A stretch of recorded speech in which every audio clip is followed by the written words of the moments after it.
Friends, welcome to software zone. Myself Jyoti Agarwal. और आज हम यहाँ पर सीखेंगे 3ds मैक्स के पहले तो कुछ टूल्स के बारे में और उसके बाद यूनिट सेटअप के बारे में। तो देखिए, सबसे पहले हम यहाँ पे 3 टूल्स को पिक करते हैं। सबसे पहला टूल हमारा होता है मूव टूल, जिसका शॉर्टकट की है W। ये काम क्या करता है, अगर हम जैसे मान लीजिए कोई भी बॉक्स बनाए हैं या कोई भी ऑब्जेक्ट या सब्जेक्ट बनाते हैं, तो अगर हम W प्रेस करते हैं तो देखिए ये हमारे यहाँ पे एक आइकन बनकर आता है Y एक्सिस, Z एक्सिस और X एक्सिस में। ठीक है, तो इन द सेंस कि हम इस ऑब्जेक्ट को अपने एक जगह से दूसरे जगह पर लेके जा सकते हैं। अगर हम डायरेक्ट क्लिक करते हैं तो देखिए ये इस तरीके से उठेगा और ये कहीं भी इस तरह से जा सकता है। ठीक है, किसी भी एंगल में ईजिली चला जाएगा। अगर हम किसी एक एंगल पे क्लिक करते हैं, जैसे मान लीजिए Z एक्सिस पे क्लिक करते हैं, तो ये ऊपर की साइड में जाएगा। X एक्सिस में हम इसको इधर ले जा सकते हैं और Y एक्सिस में हम इसको इधर ले जा सकते हैं। अगर हम बात करते हैं शॉर्टकट की E की, तो देखिए यहाँ पर हमारा सेलेक्ट हो जाता है रोटेट टूल। इससे हम अपने ऑब्जेक्ट को रोटेट कर सकते हैं। जब भी हम बहुत सी मॉडलिंग हम लोग करते हैं जहाँ पे हमको रोटेट का ऑप्शन यूज़ करना होता है, और हम इजली अपने ऑब्जेक्ट को यहाँ से रोटेट कर सकते हैं। थर्ड शॉर्टकट की है R, जो कि हमारे सॉफ्टवेयर को स्केलिंग का काम करता है। देखिए, जब ये हमको अगर किसी ऑब्जेक्ट को जूम इन या जूम आउट करना होता है तो वो तो हम माउस से कर लेते हैं, मगर अगर हमें उसकी साइज़ को बड़ा और छोटा करना है तो हम इस तरह से स्केलिंग से उसकी साइज़ को बड़ा और छोटा कर सकते हैं। या मॉडिफायर टूल यूज़ करके अगर हम अपने सॉफ्टवेयर अपने डिज़ाइन में मॉडिफाई करते हैं तो भी हम इसका यूज़ कर सकते हैं इस तरीके से।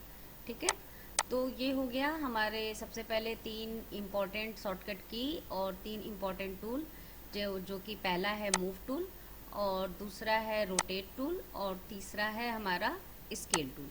स्केल टूल में देखिए हम यहाँ पे नीचे जाते हैं तो यहाँ पे हमको 3 ऑप्शन और दिखते हैं। इन तीनों का भी यूज़ कैसे कैसे होगा ये हम आपको आगे के वीडियो में बताते हैं। ठीक है, अभी के लिए हम इसको यहाँ पे डिलीट करते हैं और हम बात करते हैं यूनिट सेटअप की। अगर हम यूनिट सेटअप की बात करें तो यूनिट सेटअप होता क्या है, सबसे पहला क्वेश्चन हमारे दिमाग में ये आता है। तो जो भी ड्राइंग हम अपने किसी भी डिज़ाइन पे, अगर किसी भी सॉफ्टवेयर पे बनाते हैं, या मान लीजिए हम अपने 3ds मैक्स सॉफ्टवेयर पे कोई भी डिज़ाइन अगर हम बनाते हैं, तो उसमें सबसे ज़्यादा ज़रूरी होता है यूनिट को सेट करने का। अगर यूनिट सेटअप हम नहीं करते हैं और उसकी स्टार्टिंग डिज़ाइन ही अगर हमारी गलत डायमेंशन या गलत साइज़ में बन जाएगी, तो हमारा पूरा का पूरा वो जो मॉडल बनेगा वो एक गलत साइज़ में चला जाएगा और वो फाइनल करने में हमको बहुत प्रॉब्लम होगी। तो सबसे पहले हम लोग को जो सबसे पहला वर्क होता है हम लोग को इस सॉफ्टवेयर में करने का, वो होता है यूनिट सेटअप।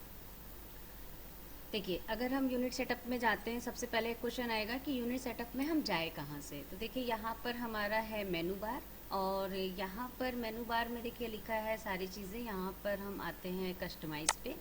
कस्टमाइज़ पे हम यहाँ पे क्लिक करते हैं यूनिट सेटअप। यूनिट सेटअप में अगर हम यहाँ मैट्रिक में जाते हैं तो देखिए यहाँ पर आता है मिलीमीटर, सेंटीमीटर, मीटर, किलोमीटर। तो हमको मैट्रिक में नहीं जाना है, अभी हम यहाँ पर यूएस स्टैंडर्ड पे रहते हैं। और यहाँ पर हम देखते हैं ये एक हमारा दिया है फ्रैक्शनल इंचेस, डायमेंशन, डेसिमल और फ्रैक्शनल फीट, डेसिमल फीट, और ये सारी चीज़ें दी हैं। तो हम यहाँ पर क्लिक करेंगे फिट विथ डेसिमल इंचेस पे। ठीक है, ये होता क्या है हम आपको ये बताते हैं। इसके लिए सबसे पहले हम समझते हैं कि डेसिमल और फ्रैक्शनल, बाकी डेसिमल में और बाकी इंचेस में फ़र्क क्या होता है। तो देखिए, हम यहाँ पर एक सॉफ्टवेयर ऐसे ही ओपन कर रहे हैं जिसमें कि हम आपको बस ये बताना चाहते हैं कि चीज़ों में हमारे जो चीज़ हम अभी यूज़ करने जा रहे हैं उसमें फ़र्क क्या होता है। तो देखिए यहाँ पर हमने एक पेज ओपन कर लेते हैं। ठीक है, अब यहाँ पर हम आपको बस ये बताना चाहते हैं कि फिट और इंचेस में या डेसिमल में और बाकी यूनिट में फ़र्क क्या होता है। देखिए, अगर हम यहाँ पर सिंपली यहाँ पर अगर हमें हाफ इंच लिखना है और 1/2 अगर हम इसको लिखते हैं तो ये हमारा फ्रैक्शनल इंचेस में आएगा। ठीक है, अगर हम फ्रैक्शनल, अगर यहाँ पर हम आते हैं और यहाँ पर अगर हम देखिए, यहाँ पर अगर हम यूनिट सेटअप करते हैं और यहाँ पर अगर हम इस पे क्लिक करते हैं तो देखिए ये हमारा 1/2 आ रहा है। मतलब अगर हाफ इंच लिखना है तो कुछ ऐसा आएगा, हमको बटे का यूज़ करना पड़ेगा। ठीक है। और वही अगर हम यहाँ पर इंचेस और फिट की बात करते हैं तो सबसे पहले हम समझ लेते हैं इंच और फिट में क्या फ़र्क होता है। अगर हमको 1 इंच लिखना है तो 1 पे क्लिक करेंगे और शिफ्ट के साथ अगर हम डबल कॉमा यहाँ लगाते हैं तो ये हमारा इंच हो गया। अगर हम फिट की बात करें तो हम 1 के साथ अगर यहाँ पे सिंगल कॉमा लगाते हैं तो ये हमारा फिट हो गया। अगर हमें इसमें अगर हम डेसिमल यूज़ करते हैं और हमें यहाँ पे अगर हाफ इंच लिखना होता है तो हम क्या करते हैं, अगर हम यहाँ पे 0.5 करके इंटर करेंगे, 0.6 करके इंटर करेंगे तो ये हमारा हाफ इंच रेडी हो जाएगा। ठीक है।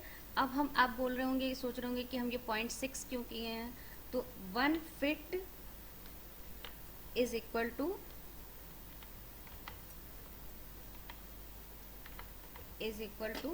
12 इंच होता है। 1 feet is equal to 12 inch होता है। ठीक है। तो अगर हम 0.6 करते हैं तो ये हमारा हाफ इंच रेडी हो जाता है। देखिए, अगर आप बिगनर हैं तो ये चीज़ आपके लिए बहुत ज़्यादा इम्पॉर्टेंट है, और अगर आप बिगनर नहीं होंगे तो शायद आपके लिए थोड़ी सी बोरिंग होगी, मगर फिर भी हमें लगा कि हमें ये डिटेलिंग आपको बताना बहुत ज़रूरी है, क्योंकि सबसे पहले हमको कंफर्म होना चाहिए कि फिट और इंचेस में फ़र्क क्या होता है और उसको हम सही तरीके से पहचान कैसे सकते हैं।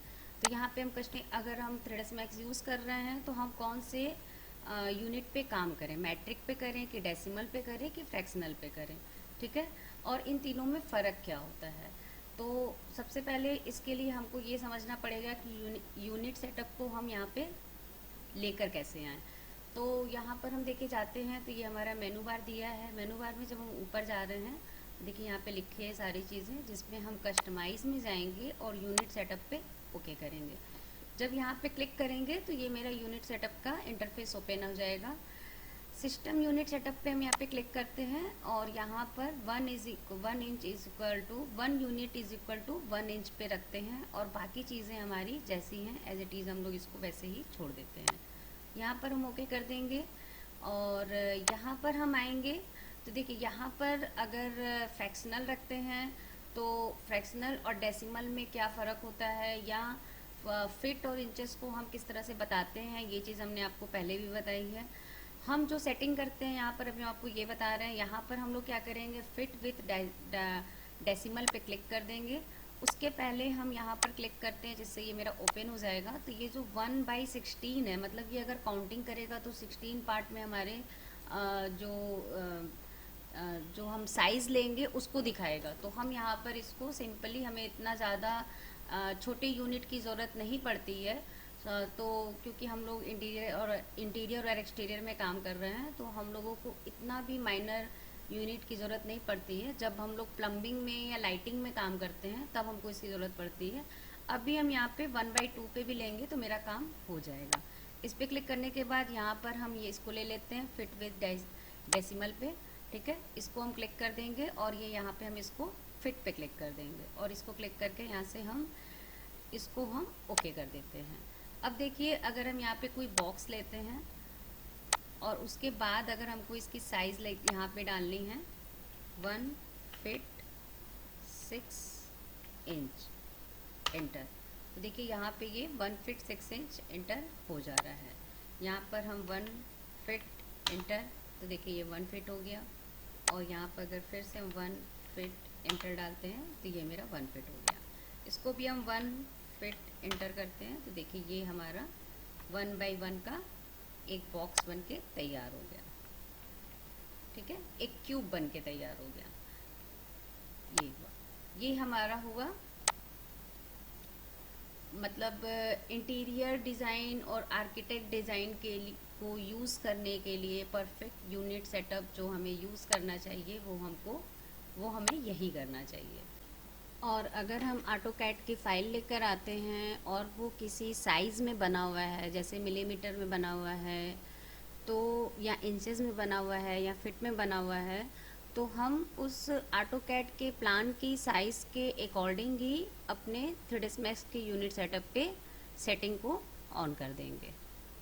फिर हमारा सेकेंड वीडियो क्लोज़ होता है और हम मिलते हैं आपको नेक्स्ट वीडियो में, जिसमें कि हम आपको बेसिक मॉडलिंग के लिए जो हमारे यहाँ पर दिए हुए हैं स्टैंडर्ड पैरामीटर जो दिए हुए हैं, जिसमें हमारा बॉक्स है, स्पेयर है, सिलेंडर है, प्लेन है, टोरस है, कोन है, ट्यूब है, टी पॉट है और चैम्पर बॉक्स है, इन सब को हम कैसे यूज़ करते हैं और इसको हमको बनाने से किस तरह से हम इस पे काम करेंगे। इंटरफेस और यूनिट सेटअप के बाद मॉडलिंग की शुरुआत हम पैरामीटर से ही करते हैं और इसलिए नेक्स्ट वीडियो में हम, तब तक के लिए चैनल को सब्सक्राइब कीजिए और बने रहिए।